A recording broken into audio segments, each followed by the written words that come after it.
dos macacos digitais, né? Como assim dos macacos digitais? Implementaram uns macacos em um computador. Não foi essa. Eles apresentaram palavras em inglês, palavras do alfabeto inglês, que corretas sintaticamente, e para cada vez que ele acertava a palavra, ele ganhava uma recompensa em termos de Como trigo. assim acertava a palavra? E colocando no Você colocava, por exemplo, complexity, certo? Uhum. Você escrevia corretamente complexity, e outra, depois você colocava yellow, só que trocava alguma coisinha e colocava... Estava treinando ele a reconhecer a grafia correta da grafia palavra. correta das palavras, entendeu? Certo. Cada vez que ele acertava, por exemplo, complexity estava escrito correto, então ele apertava em complexity, ele recebia uma recompensa. Ele tinha que identificar se estava corretamente escrito ou Ele não. tem que identificar a palavra correta, a palavra que estava escrita corretamente. Ele identificava... Parecia várias palavras. Várias palavras. Várias três palavras, erradas três, e uma correta. Uma correta e duas erradas. Certo. E eles conseguiram acertar. Para 80% dos casos, eles conseguiram identificar as palavras. Então, vou tirar essa do macaco falando, digitando Shakespeare. Você sabia que nós somos uma subespécie dos chimpanzés, e não o contrário? Sim, eu já falou isso. Quer também. dizer, eles são uma subespécie nossa, aliás, eles são uma evolução nossa. Eu não tenho minhas dúvidas se eles são evolução, até porque evolução tem um sentido duvidoso. Aí o próximo aqui... É porque isso vai se manifestar só a longo prazo. Quando a raça humana for extinta, eles... os chimpanzés eles vão manifestar alguém andou inteligência. assistindo muito Planeta dos Macacos. Aí outra coisa aqui. Além dos resolvedores terem alguma noção do que eles estão fazendo, não tem nenhuma solução que para aquele trilhão de resolvedores vai ser, que não seja o ótimo global, que vai ser ótimo para todo mundo. Porque isso aqui é meio forte, mas é flexível. Não tem nenhuma solução que seja ótimo local para todos, que não seja ótimo global. Não tem nenhuma solução que seja ótimo local para todos, que não seja... Ou seja, Mas aí depende de como você está mostrando, né? Você está assumindo que você tem agentes suficientes, né? Se você soluções, não é? Você não vai implementar... Isso no limite que você está falando? Ou... Eu acho que no limite digamos, isso é verdade. Daquele 1 trilhão de soluções que eu falei de que eu vou selecionar os agentes, se eu pegar a intersecção de todos os ótimos locais, de todos esses 1 trilhão de soluções, Então, a única intersecção vai ser o ótimo global. mas aí acho que você não pode falar em 1 trilhão, você tem que falar em infinito. Eu falei 1 trilhão por assim dizer, mas infinitas soluções. Sim. Né, onde você vai mostrar as soluções, você vai... beleza. E por último, a população inicial das soluções, né, dos resolvedores que eu tenho, é muito maior, muito grande, né, e o conjunto de resolvedores que eu vou pegar também para fazer os times que vão resolver os problemas também não podem ser muito pequenos. Se colocar um time de uma pessoa, ótimo, é óbvio que eu tenho que pegar o melhor, né? Tem que ser coletivo, um grupo mesmo. Dados esses 4 pré-requisitos, né, sempre a diversidade vai bater a habilidade. Os times diversos vão bater os times com os melhores. Por quê?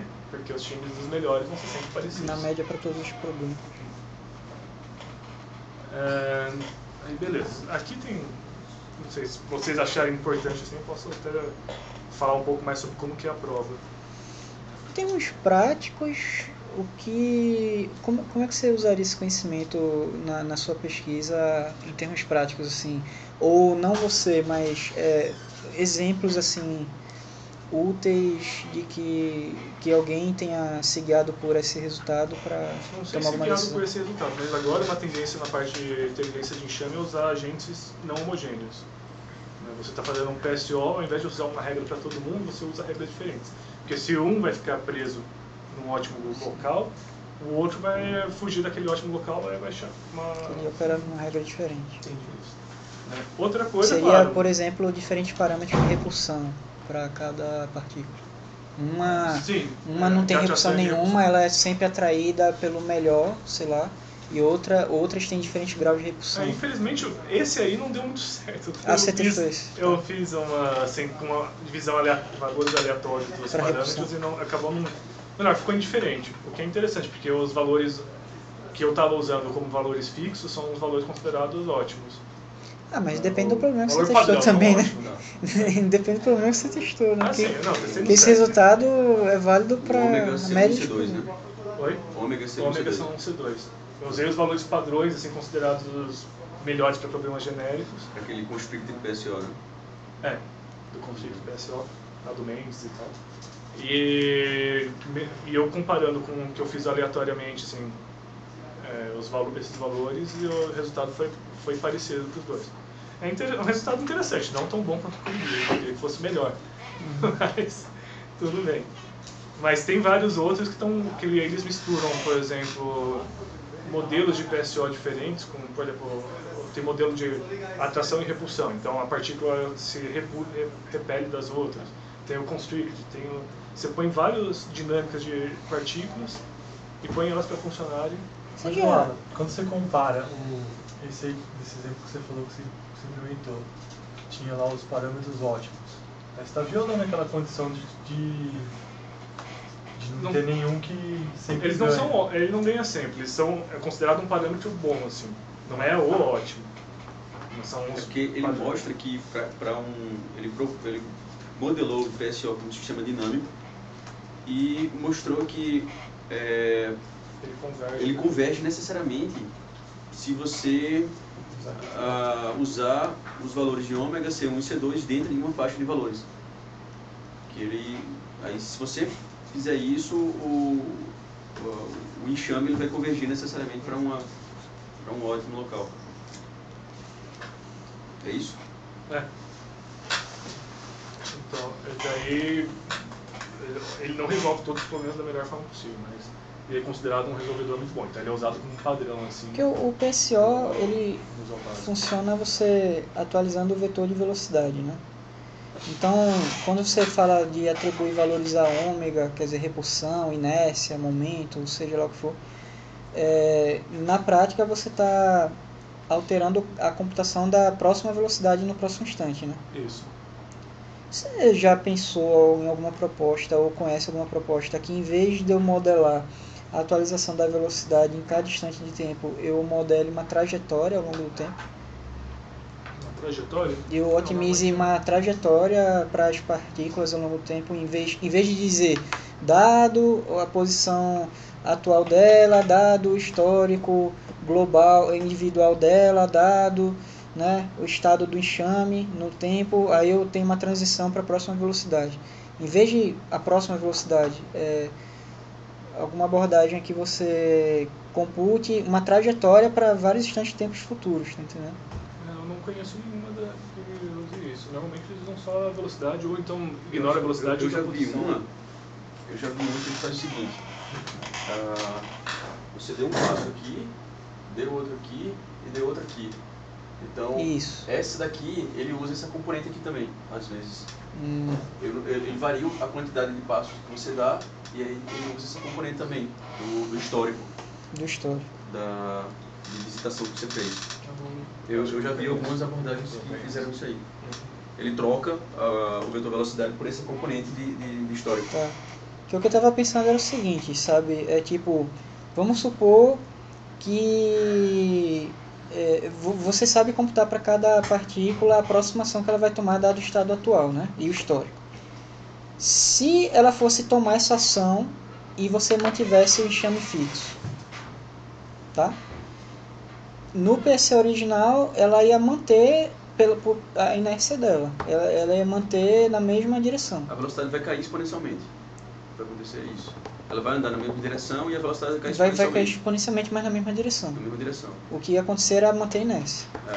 Então, o que eu estava pensando era, se tudo fosse fixo, em vez de manter essa velocidade, a direção constante, tudo bem que o speed, né, poderia cair exponencialmente, mas em vez de manter a velocidade constante, você otimizar uma trajetória, entendeu?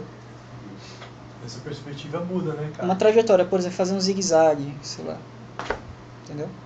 Porque você tá explorando, mesmo que tudo... Você está mexendo no mais alto nível, né? Você está dizendo que essa partícula agora ela vai ter um comportamento zigue-zague, essa outra vai ter um comportamento browniano, essa outra vai ter um comportamento... Isso. Eu não lembro nada disso. Tá. Não, só pra Não, saber. não, comportamento eu conheço. Agora, Você está definindo a trajetória dela É. e não... A trajetória dela, se tudo permanecesse igual. Uhum. não, Porque comportamento claro que vai influenciar a depender trajetória. da interação com os outros, né? O que os outros vão fazer também. O comportamento ele vai influenciar a trajetória. Então, indiretamente eu conheço, porque elas têm um comportamento, a forma como elas combinam a informação. Mas é porque assim, dado que tudo permanece igual, o PSO até hoje discutido, eu acho que assume isso que ele falou. O speed decai, né, exponencialmente, mas a velocidade permanece constante. Ela vai embora, entendeu? Em linha reta. E isso... eu Mas estava pensando que isso- pode ter algumas... Se você mexer nisso, pode ter algumas implicações para a questão de convergência. Porque o que é convergir? É ninguém ser mais atualizado da posição, né? Todo mundo fica preso. Mas mesmo que todo mundo esteja na mesma posição, você pode ter um movimento independente disso, entendeu? Tudo bem, eu sei que... deixa pra lá. Só continuando aqui, que senão a gente não termina Tá. até as 4, que agora tem uma segunda parte. Isso aqui foi a modelagem para resolução de problemas, mas e para previsão? O que a gente faz? Tem um resultado bom também? Aí a gente tem lá, que você citou, fizeram isso no TED recentemente, mas na verdade um experimento em 1906, né, que o Francis Galton, ele avaliou a predição, foi numa feira agropecuária, e falou para as pessoas avaliarem o peso, falarem qual que elas achavam que era o peso de um novilho. Aí ele foi lá, né, e teve lá 787 estimativas, e a média das 787 estimativas foi de pouco menos de 543 quilos. Que era E o peso do novilho era de 543,5 kg. Uau. Isso foi uma coisa localizada ou foi uma coisa que o trabalho coletivo consegue prover? Aí, depois de muito tempo, assim, verificaram que, dadas as condições adequadas, o trabalho coletivo consegue dar esse resultado bom. Tem o Surowiecki, não sei como fala isso aí, Surowiecki, sei lá. Ele propõe aqui as condições necessárias para que você tenha para que você, agregando as predições, você sempre tenha melhora. Só que tem um teorema recente daquele mesmo cara, o Schmidhuber. É de uma Universal Predictor, alguma coisa assim, machine. É um teorema, ele diz o seguinte, em linhas gerais. Você tem um monte de preditor, modelo, né?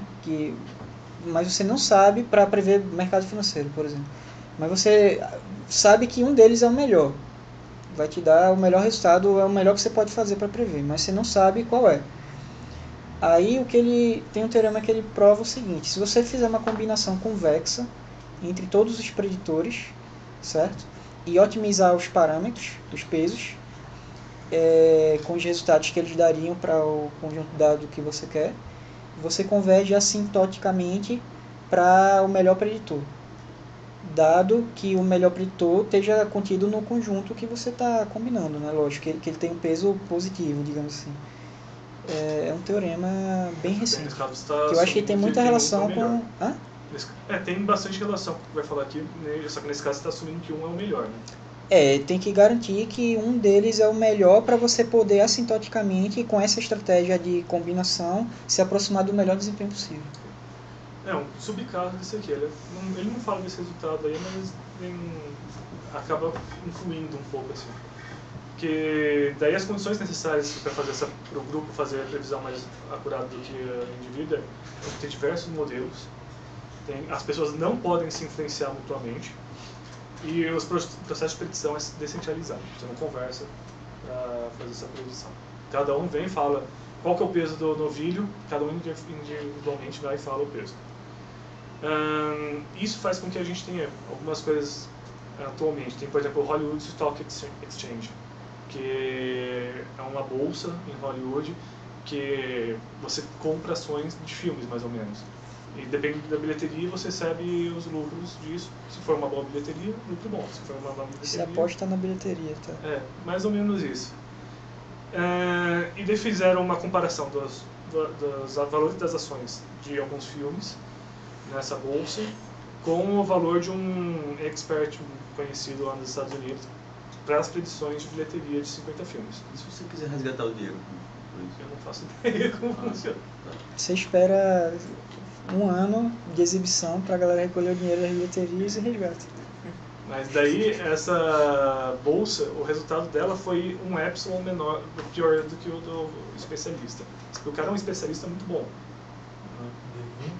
Se comprar um, cara, o outro quer comprar, você vende pra ele. Provavelmente. Pra predizer o sucesso do O cara filme. que quer vender e Pra quer predizer o comprar, sucesso do filme. A bilheteria, não é só o sucesso. Tá. Vou falar quanto que vai ser aquela bilheteria, a bilheteria daquele filme. Aí a bolsa teve um Então resultado muito bom. o mercado teve um resultado bom, mas não tão bom quanto o melhor especialista. Quanto o Nesse especialista caso, usar. não tão bom quanto o melhor especialista. Só que se a gente pegar, por exemplo, na NFL, né, no futebol americano, você tem o... Isso é prediction markets, né? Oi? Sim, prediction markets. Então é uma tendência por conta desses resultados aqui. Na NFL você tem um evento lá que é o draft dos jogadores. Né, que aí vão lá todos os times e vão fazer a seleção dos jogadores das faculdades. Aí começa com os piores times, né, os últimos colocados no ano passado, e vai até os melhores para eles selecionarem quem que vão ser os escolhidos. Aí todo ano tem os experts, eles vêm e fazem a previsão de quem vai ser o primeiro a ser escolhido, quem vai ser o segundo e tudo mais. Aí aqui tem uma tabelinha, que eu deveria ter também colocado. Os experts, eles fazem isso primeiro, eles influenciam o comportamento do mercado. Né? Eles vão acabar influenciando o que possivelmente vão influenciar o que os caras vão fazer também. Mas daí ele faz o Scott Page, ele faz uma demonstração aqui. Aqui você tem 7 resultados reais para a NFL de 2005, que foram previsões reais, e aqui o valor agregado, previsão agregada.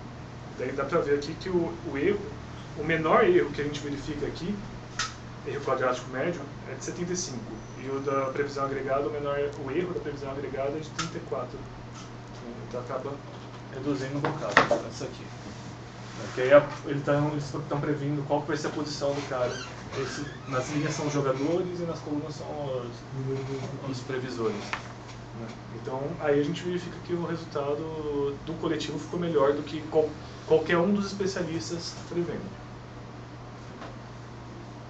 Daí nesse caso a gente tem vários modelos preditivos, as pessoas não estavam se influenciando nesse caso. Qual é a implicação disso para o modelo de pesquisa por enquete na internet? Para prever quem vai ganhar Por exemplo, aqui, a final da Champions League. Por enquete, Tem uma correlação. 8, implica uma 10, relação boa. 12, 17. Porque 17 dividido por 1, 2, 3, 4, 5, 6, 7. Porque para o 19. coletivo chegar assim num consenso, né, 8, chegar no 7, resultado, 10, eles vão 12, se basear em então algum você chega ao conhecimento. consenso. Ah, Você tira a média, eles não chegam. Se você tira a média, mas 7, esse coletivo 19, necessariamente tem que partir de alguma informação a priori, que ele tenha da qualidade. Essa informação pode ser global, ela pode estar disponível tanto para os especialistas quanto para o coletivo. Então o coletivo, ele pode simplesmente chutar a previsão do especialista. O interessante do... Isso aí cai com aquele esquema da informação de Bregman, né? Que o valor esperado... Tudo é o fio agora. O valor esperado da distribuição de probabilidade é o cara que minimiza a informação de Bregman. É o cara que minimiza a função taxa versus distorção.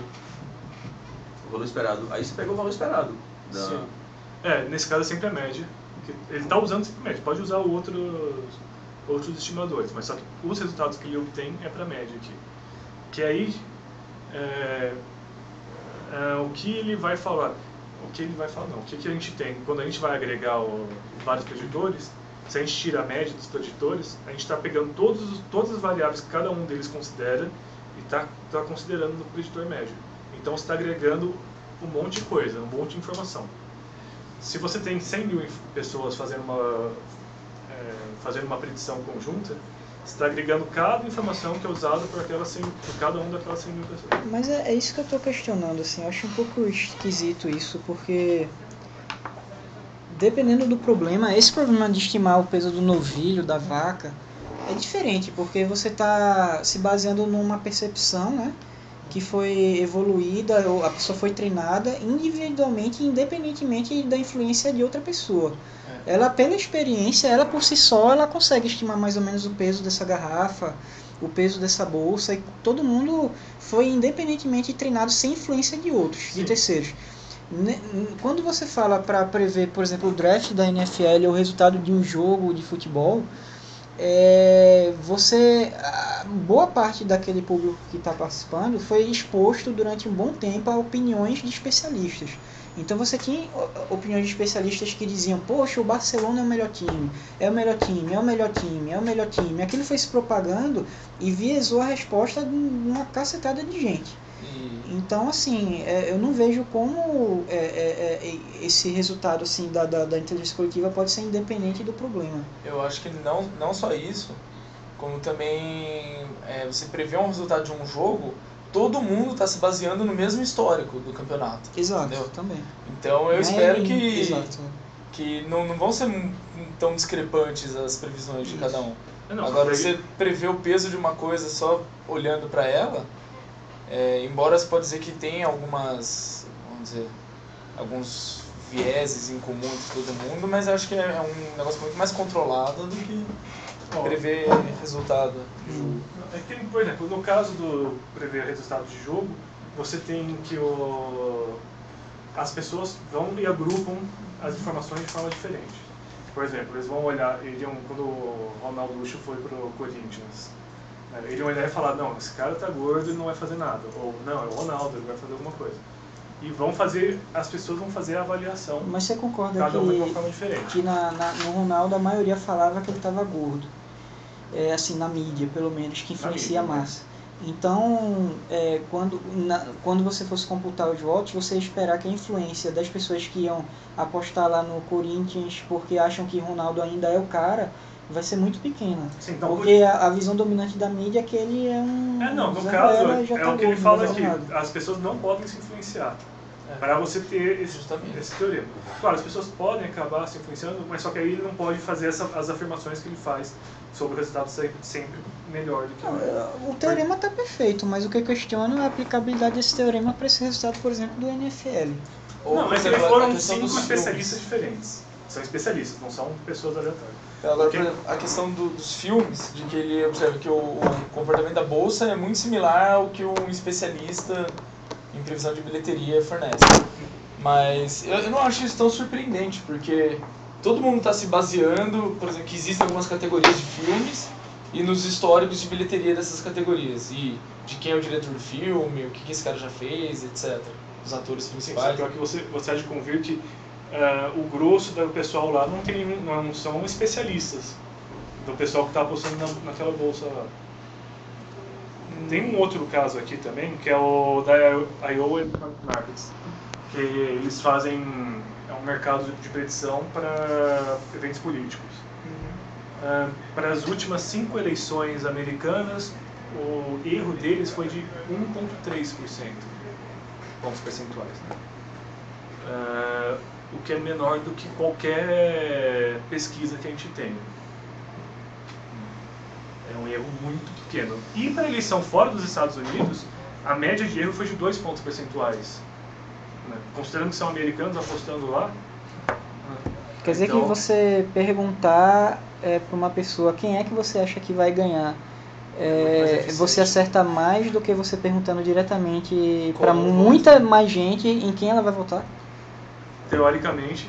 Não para uma pessoa, né? Você tem que, se você vai, a gente seleciona, não sei no caso aqui, tem que avaliar qual vai ser o resultado, mas se você tem 100 mil pessoas e você vai perguntar para elas em quem você vai votar ou quem você acha que vai ganhar, né? Se você fez uma amostra boa o suficiente para você perguntar quem você acha que vai ganhar, tem uma boa chance de ser ter um resultado mais confiável. Aí também tem uma diferença, que o resultado de uma eleição dizer quem ganhou, ficou em segundo e em terceiro,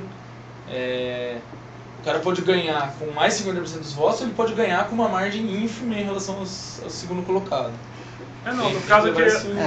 O que você está avaliando? Quem vai ganhar ou com que margem? Entendeu? Que aqui no caso ele dava até a margem, né? Porque é pelo valor das ações... Esse erro é o erro da margem, do percentual de votos atingido. Isso. E daí ele conseguiu prever bem. Ahn, Talvez quando ele pergunte quem você acha que vai ganhar, ele já modela a probabilidade do cara votar em tal, mas dado que o cara acha que vai ganhar outro, ele mudar o voto, sei lá, e chega num negócio melhor. Aí uma outra coisa, assim, por que é importante também a gente não conversar para esse problema valer, né? Não se influenciar. Tem um problema do Ash, do Salomon Ash, que ele nos anos 50, eu acho, ele fazia uns experimentos muito doidos. É chamado das linhas de Ash, isso aqui. Que você tem 3 linhas e uma linha de referência. Aí você perguntava, se eu não me engano, qual que é a maior linha aqui. Não, acho que é se a linha A é menor ou maior que a linha de referência. A altura desse bastão? Isso, é maior ou menor. Qual é a linha de referência? Essa É aqui. esse da esquerda. É menor. Aí também. A linha A é maior ou menor que a linha de referência. Menor. Aí o que eles faziam? Ele vinha e colocava, acho que umas 10 pessoas na sala, falava com 9 daquelas pessoas, falava, ó, você vai falar que a linha A é maior do que a linha de referência. Sim, eu vi esse. E daí e colocava uma pessoa que era o sujeito da experiência mesmo. Né? E daí ele perguntava para as outras pessoas, é maior ou menor? É maior ou menor? Todo mundo falando é maior, é maior, é maior. A primeira coisa que ele via que o cara começava a suar o que ia falar que era menor, ele começava a ficar meio nervoso. Porque, Mas tipo, todo mundo dizendo que tá maior. todo mundo dizendo que tá ficando maior. Mas E o cara pensar sabendo. se ele tá ficando louco, né? Não, e também o cara falando, é menor, mas tá todo mundo falando que é maior. Aí 1/3 dos casos eles falavam que era o menor. Né? Mesmo sendo notadamente. Não, 1/3 dos casos eles falavam que era maior, mesmo sendo notadamente menor. Você podia ter combinado antes com alguém aqui. Eu pensei em fazer isso com você, assim, combina com todo mundo, você. Mas daí eu. Salomão não ia cair, não. Seria ver já que era Salomão jamais. Fui eu Então, que fiz o experimento. é verdade. Salomão é verdade. Então, daí tem essa questão aqui. Inclusive é uma coisa evolutiva, né? Porque se a predição do coletivo costuma ser melhor, é adequado você ir Então pela você está querendo corrente. dizer que biologicamente nós já somos programados para aceitar que a previsão do coletivo é uma boa solução. Eu diria que sim, eu imagino que sim. Só que aí uma coisa passa a influenciar na outra. Sim. Lembra daquela reportagem, faz um tempinho já, que tinha implicação lá do comportamento dos peixes para a democracia, a consolidação da democracia? Não relacionava alguma coisa nesse sentido, não? Porque os peixes, você tinha 2 grupos de peixe. Um que era, ligava a cor amarela à comida e o outro ligava a cor azul à comida. Só que o amarelo, ele é naturalmente ligado à comida nas carpas. Porque, sei lá, por razões biológicas, elas sempre pensam na comida. Então a ligação do amarelo à comida é muito mais forte do que a ligação do azul à questão da comida. Então eles faziam assim, testavam. Se eu ponho grupos iguais de peixes que são atraídos para o amarelo, peixes que são atraídos para o azul e peixes sem nenhuma preferência interna, daí para onde a maioria dos peixes vai? Eles vão para o amarelo, a maior parte. Agora se eu ponho um pouquinho de amarelo, que digamos seria a maioria barbulhenta, e um monte de azul, Minoria barulhenta. a minoria barulhenta, é isso. E um monte de azul, e eu tenho uma grande quantidade de peixes que não tem nenhuma que estão indecisos. opinião, que estão indecisos, a maioria vai para o azul. Daí a comparação deles é para a questão da democracia. Que as massas desinformadas são importantes para manter a democracia viva. Porque se você tivesse uma divisão mais forte entre o amarelo e o azul, e pouca massa não informada das carpas, a tendência era para todo mundo ir para o amarelo, porque a tendência para o amarelo era mais forte. Então daí era uma divisão assim que... Quer dizer, os claro, desinformados, eles... fazem valer a opinião da maioria. fazem valer Não é só por conta dessa questão dos preditores serem melhores, você tá trocando um viés por outro, né? Sim, aí o que acontece? Tem a chamada doença holandesa, né? Que é essa questão dos mercados, elas têm predições muito boas, né? Inclusive tem predição muito boa, algumas análises muito boas sobre predição da saúde financeira das empresas ligadas ao mercado de ação. Só que a gente também vê que tem as bolhas. A questão da doença holandesa é que lá nos 1600 alguma coisa, lá em Amsterdã, o pessoal começou a cultivar tulipas, aí foi ficando tão cara a tulipa, que no espaço de 6 meses, um bulbo de tulipa, você vendia sua casa para comprar o bulbo de tulipa. Até que, obviamente, porque as pessoas queriam tulipa, era uma coisa diferente, então daí as pessoas vendiam a casa mesmo para comprar a tulipa e cultivar para vender. Aí, de repente, em um momento, obviamente, a bolha estourou. E foi um problemão, né? Tipo, foi subprime, por aí vai. Por quê? Porque você olha, o cara tá comprando tulipa, tá indo muito bem. Eu vejo o preço das tulipas subindo, nossa, vou comprar tulipa. E as pessoas vão comprando, quanto mais sobe o preço da tulipa, mais as pessoas vão comprar tulipa. Então isso acaba gerando um problema, que é essa questão da comunicação. Que, havendo comunicação, as pessoas se influenciando, existe essa possibilidade de alimentação positiva e de acabar, né? E, por exemplo, se aqui o valor real é aqui, a minha média da predição está aqui. Só que o cara que está fazendo uma predição, a minha predição média, né, a média dos meus preditores está aqui. Então tem os vários preditores aqui. Só que esse cara aqui é extremamente bom de falar. Ele vem e fala para todo mundo e acaba convencendo todo mundo a mudar para cá, né? Aí a minha média da predição deixa de estar aqui e vem para cá. Então acaba sendo problemática essa questão de comunicação para essa definição. Mas, aí é chegando aqui no resultado que é interessante, assim, no teorema em si. O teorema ele diz que o erro coletivo, né, o erro da predição coletiva pela média, é igual à média dos erros individuais menos a diversidade da predição. A diversidade da predição dos preditores. Variância. Então, quanto maior o desvio padrão da variância, o erro coletivo, né, que é o erro do meu preditor pela média, é igual à média dos erros individuais menos a variância. Dos erros individuais. Dos erros individuais. Não, dos preditores individuais. Tá. Das previsões. Isso é a equação que a gente apresentou hoje lá. Mas o pior que é. A informação do Bregman total é igual... Mas é. Aí sim. Eu tinha pensado alguma coisa disso aí, Lucas. Satã entrou na sala. Então, daí o que isso aqui faz? Mas porque se você agrega preditores que não estejam enviesados para um lado, mas que tragam uma visão diferente, você vai diminuir o erro coletivo. É uma coisa difícil que você... Como é? Repete. Se você tem lá um conjunto de preditores, aí você adiciona mais um. Tá. Você vai aumentar a mais 5, variância, por vai exemplo. tender a aumentar a variância. Você vai aumentar a variância. Aí você está diminuindo, você está aumentando aquele termo. Você está aumentando esse termo aqui.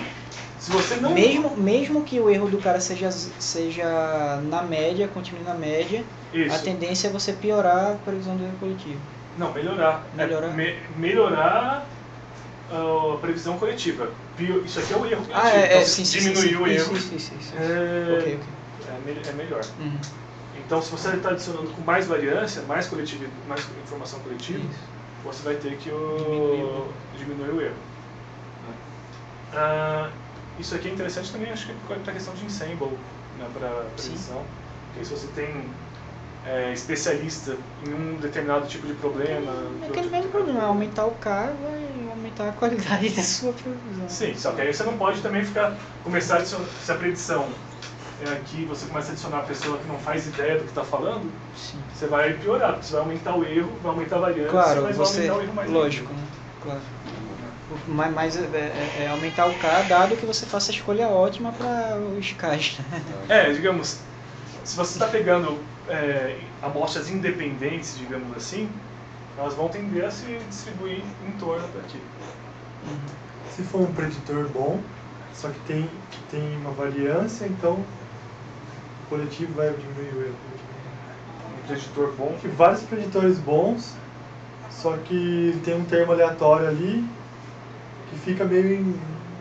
Digamos, a sua previsão é sempre o valor certo mais um erro. Isso. Mais ou menos um erro. Isso. É um ruído. Se você modelar como ruído, né, isso vai acabar, vão se anular mais ou menos. Se anular. Para um número muito grande. Tem outras modelagens que não são envolvendo ruído e tal, mas vai acabar, normalmente vai acabar anulando também. Ou no conhecimento também de informações. Às vezes é esse ruído, às vezes é que as pessoas têm informações parciais. Então, por exemplo, se você é dono de uma empresa, que tem sede nos 190 países do mundo, aí você pede para cada um dos 190 diretores regionais da sua empresa falarem qual que deve ser a previsão de vendas globais. Né? E você tira a média dessas previsões, tende a ser uma previsão coletiva boa, porque cada um vai saber a sua informação local e vai extrapolar essa informação para todo mundo. E daí vai considerar a informação local.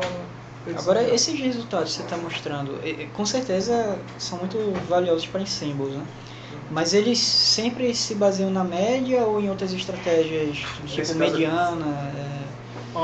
Nesse caso, as provas são pela média. Máximo, mínimo, sei lá. Nesse caso, as provas são pela média. Também você pode utilizar também para tirar a média de análise de pior e de melhor caso. Uhum. Também isso é válido também, mas para a média do melhor caso e média do pior caso. Isso é válido. Só que para outras estatísticas ele aqui não faz o cálculo. Uhum. No outro artigo também, que eu acho que eu passei para você até, ele também não faz o cálculo disso, para mediano e tal. Mas eu acho que acaba valendo também. Daí na questão aqui, o que isso acaba levando a ideia de que é bom para você fazer uma predição, você é uma empresa, às vezes é interessante você fazer um mercado de predição.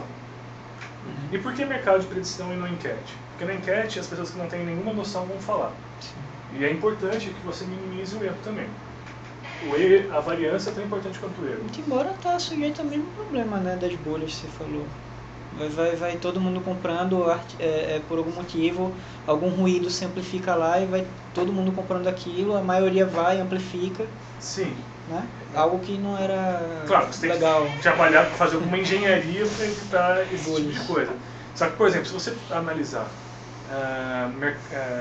apostas em cavalos, né? As apostas em cavalos elas pagam mais para quem aposta no que tem menos chance. Né? Então paga bem você estar certo quando os outros estão errados. Uhum. E isso é uma coisa muito importante para os preditores agrupados, assim, que você tem alguém que esteja certo quando os outros estão errados. Né? Porque daí você vai cobrir uma aquela questão de situação. ortogonalidade. Né? Então esse tipo de mercado acaba tendo essa força para ter o Guilherme e o Pablo É. têm um artigo sobre isso, na diversidade de classificadores. Né? Não cheguei a ver. Oi. Nessa expressão aí, você está falando a média dos erros individuais Uhum. menos a variância. O que é o PI? Da previsão, Da do previsão. valor previsto. Do valor previsto. E obviamente, a variação é sempre positiva. O valor previsto é, por exemplo, a média de todos. Isso. Tá. Essa aqui é a variância. A pelos variância, valores tá. que entendi. cada um previu. Aí, o resultado óbvio disso aqui, né? A variância é sempre positiva, então o erro coletivo vai ser menor do que a média dos erros. A não ser que todos sejam iguais, todas as predições. Mas sejam uma iguais. coisa não é igual a outra, hein? O quê? Não, que a variância é positiva. É sempre positivo. É sempre positiva ou zero. Ou zero. Tá. Então, se você tem um pouquinho de diversidade, então a média a predição pela média é menor do que a média dos erros. Tá. O erro- Qualquer É que diversidade que você esse tem. erro não é quadrático, necessariamente. Né? No caso aqui ele usa o É o erro erro, quadrático só- médio, né, para fazer esse cálculo. Esse erro é uma variável aleatória que pode ser gaussiana. Dependendo da A média formulação, zero. pode ser gaussiana, Entendi. mas para qualquer erro, não precisa ser necessariamente gaussiano. Isso aqui. E daí isso aqui são os resultados positivos. Agora da questão do negativo, quando a diversidade é ruim. Aqui, o que eu estava falando, quando você avalia uma solução, ela tem o mesmo valor, apesar de você estar usando perspectiva diferente, ela vai ter o mesmo valor.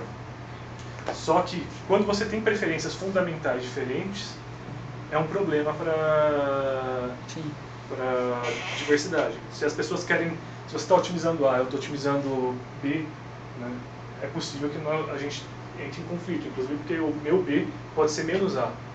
Eu posso estar otimizando o contrário da sua função. Otimização multi-objetivo, vamos lá.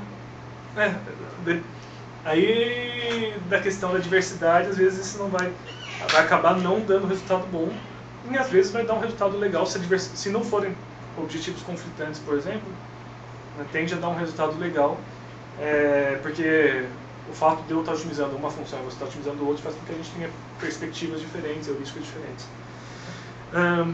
Mas daí isso acaba gerando a questão também do caos da democracia, que alguns chamam. Que o teorema de Arrow diz que não existe. Vamos lá. Se eu gosto mais de maçã, do que de laranja, do que de coco, o Salomão gosta mais de laranja do que maçã. Não tá errado, o coco tem que ser melhor. Tá bom. E o Fernando gosta mais de coco. Não, sou do Nordeste não. Maçã. Agora sério. De laranja? Não tem como a gente fazer uma ordenação aqui que vai satisfazer todo mundo. Então, o que acontece é que você não tem... no teorema de Arrow, ele diz que não há preferência coletiva, que a gente ordene aqui, que satisfaça todas as unanimidades que existem. Nós três podemos concordar que... Isso para preferência hard, né? Se for fuzzy... não, para preferência fuzzy eu não quero nem imaginar o que acontece. Você sempre pode, isso é a média aí dos graus pertinentes. Mas daí, e que não existe ordenação da preferência coletiva, né, que represente uma preferência coletiva, que seja, não vou lembrar aqui muita coisa, completa, né, que ordene todas as possibilidades, que seja transitiva, né, que respeite as unanimidades que venham a existir. Por exemplo, se todo mundo preferir maçã a abacate, não tem como que respeite esse tipo de unanimidade, e que seja independente de alternativas irrelevantes, né? Se você coloca aqui abacate no final, isso não vai mudar o resultado das outras ordenações, né? E que não seja ditatorial. Não existe nenhuma ordenação que satisfaça todas essas condições, que são condições que você pensa básicas, assim, para haver um pensamento coletivo coerente. Isso é motivo porque há guerras. No final das contas, isso aqui acaba mostrando que Isso é o teorema da guerra. As massas, assim, quando têm objetivos conflitantes, elas vão ser sempre irracionais. Então, daí pelo teorema de Plot, que é outro teorema, que se você tiver opções que são multidimensionais, né, por exemplo, se você não está votando em esquerda contra direita, mas está votando quem é a favor de saúde pública contra a saúde privada, isso contra aquilo outro, tem vários graus, o teorema de Plot diz que para praticamente toda situação, né, você vai conseguir fazer votação par a par que leve a qualquer resultado, uma série de votações par a par que leve a qualquer resultado. O que é votação par a par? Por exemplo, se você coloca uma alternativa contra a outra. Vai começar o Fernando aí, tá quase terminando isso aqui. Mas você tá livre já. Mas que uma alternativa contra a outra, se você coloca uma alternativa contra a outra, você pode fazer com que qualquer uma das alternativas que você está colocando em votação, se tem N alternativas, você vai fazer votação 2-2. Qualquer alternativa pode ser vencedora dependendo da ordem da votação. Então isso é uma coisa problemática. A ordem da votação altera o resultado. Sim, a ordem da votação altera o resultado. E não só altera o resultado, como qualquer um pode ganhar a votação. Você não tem nem um resultado mais provável. Né? Não tem nem um resultado mais provável. E por último, daí no caso do teorema de McKelvey, que... esse é o teorema de McKelvey, e o teorema de Plot diz que para qualquer alternativa, quando é multidimensional, você tem uma outra alternativa que ganharia uma votação com relação àquela. Se eu tenho uma alternativa que eu falo, nossa, essa aqui é muito boa, vai agradar todo mundo, vai agradar a maioria das pessoas, você sempre pode definir uma outra alternativa que vai agradar um número maior, que vai ser mais agradável à maioria das pessoas do que aquela outra. Mais ou menos assim. Então isso acaba gerando a ideia do caos da democracia, assim. Só que isso não é um grande problema, porque na verdade se os candidatos têm algum incentivo para sempre maximizar o número de votos, isso acaba sendo reduzido esse problema. Então, mas essa é a questão que gera o problema das diferenças fundamentais, que daí você acaba perdendo muito da coerência que você teria. Por isso que é importante ter preferências fundamentais no mínimo próximas, né, quando você está trabalhando com um coletivo. É isso.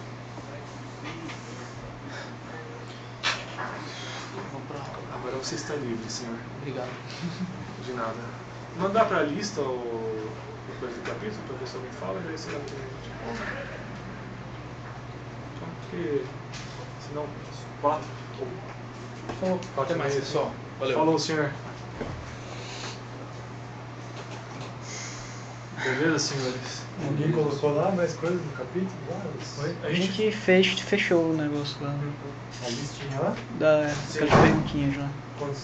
Ah, tá. As perguntas que tem que fazer é requisito agora, né? E agora é mandar pra lista e recolher os e-mails. A galera dizendo que apoia, né? Em inglês, preferencialmente.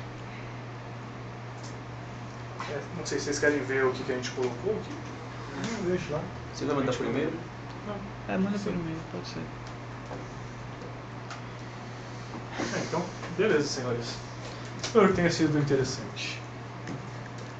Agora fale o que é que isso tem. Curiosidade, mate a nossa curiosidade agora. Como é que você está aplicando todos esses conceitos na sua pesquisa lá no PSO, no LBIC? Ou você está pesquisando aleatoriamente qualquer coisa. Não. O que eu estou pesquisando assim é. Ele está aumentando primeiro a variância. Eu estou querendo ferramentas para conseguir modelar o comportamento de um enxame de uma forma mais adequada. Adequada em. Qual é a sua medida de adequabilidade? Qual é o seu fim? Meu feeling é que eu consiga fazer uma predição melhor sobre o funcionamento do enxame. Porque a própria modelagem uma lá predição do melhor Roy sobre Mendes, o comportamento do enxame. Para então onde ele vai convergir, qual o saco que ele vai. Como vai funcionar a interação dos agentes. A própria predição o próprio modelo que o Mendes fez, que é esse que acaba gerando os parâmetros considerados os melhores. Não. Canônicos, não os melhores. Parâmetros canônicos.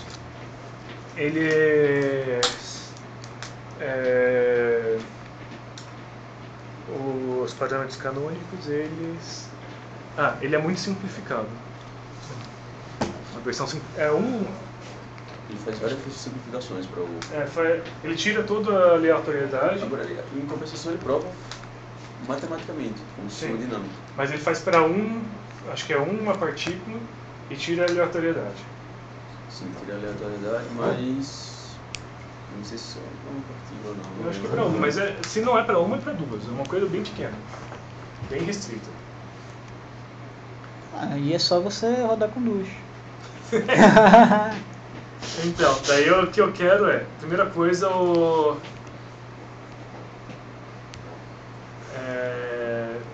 primeira coisa isso, segunda coisa... Não, primeira coisa é isso, você não falou isso, nada. Isso não, modelar melhor, para você fazer uma melhor. predição melhor, especialmente a partir dos comportamentos individuais. Então, o que seria fazer uma predição melhor? Seria, por exemplo, tentar garantir a convergência da mesma forma que o cara fez para valores particulares da função objetiva. Não necessariamente garantir a convergência, mas que, por exemplo, que quando eu faço uma coisa para manter a diversidade, focando em diversos ótimos locais, eu consiga ter uma evidência de que aquilo tende a manter a diversidade focando em diversos ótimos locais. Por exemplo, tem um modelo chamado ARPSO, que é com atração e repulsão, que ele não traz... que ele tem algumas falhas. Você assim, quer um modelo para as partículas, que pode ser homogêneas, heterogêneas, não importa, que você saiba que quando você mexer nos parâmetros você vai conseguir o seu objetivo, que é, eu quero que agora que elas se espalhem nos ótimos locais que eu tenho. Aí eu vou mexer nesse parâmetro e elas se espalham. Sim, outra coisa também, eu quero controlar o fluxo de informação pela rede. Que aí tem, por exemplo, o modelo de hiperculação, que chama. Que como a formação de componentes conexos em uma rede vai depender do número de arestas. Aí eu estou querendo modelar... Porque o negócio de informação se propaga, com maior a profundidade, menor o número de caminhos que ela pode tomar, isso ou não? Como assim? Percolação. Não é aquele modelo de como é que um líquido, um fluido, ele é absorvido numa superfície... Também. Não é isso, não? Que no caso ele foi usado inicialmente com